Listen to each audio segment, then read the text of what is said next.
শুক্রবার মধ্যরাতে সবাই যখন গভীর ঘুমে, ঠিক তখনই খাগড়াছড়ির আকাশে ঘটল মেঘ বিস্ফোরণের ঘটনা। আবহাওয়া অফিসের হিসাবে রাত ১২টা থেকে ৩টা, মাত্র ৩ ঘণ্টার ভারী বর্ষণে ১০৩ মিলিমিটার বৃষ্টিপাত রেকর্ড করা হয়েছে। আবহাওয়াবিদদের ভাষায় যা অতি ভারী বৃষ্টি বা মেঘ বিস্ফোরণ।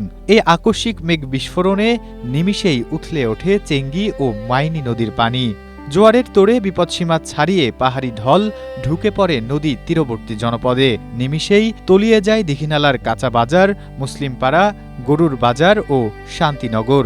অন্যদিকে দীঘিনালার মেরুং, কাবাখালী ও বেওলখালী এলাকার নিচু অঞ্চলগুলো এখন পানির নিচে। জীবন অবাক না করলে কে করবে? 28% মিল্ক ফ্যাটের অবাক করার সাথে ফ্রেশ মিল্ক পাউডার। জীবন অবাক করুক প্রতিদিন। আকস্মিক এই বর্ষণে প্লাবিত হয়েছে একের পর এক এলাকা। পানিতে ডুবে গেছে আমন ধানের ক্ষেত। পানি সড়কের ওপর উঠে যাওয়ায় দীঘিনালা মেরুং সড়ক সহ আঞ্চলিক সড়কগুলোতে যানবাহন চলাচল পুরোপুরি ব্যাহত হচ্ছে। ঘরে পানি ঢুকতে শুরু করলে ঘরবাড়ি ছেড়ে আশ্রয়কেন্দ্রে ছোটে গৃহহীন হয়ে পড়া বাসিন্দারা। আশেপাশের প্রাথমিক বিদ্যালয়গুলোতে ঠাঁই নিয়েছেন পানিবন্দী মানুষ। সব মিলিয়ে এখন চরম ভোগান্তিতে খাগড়াছড়ির জনজীবন।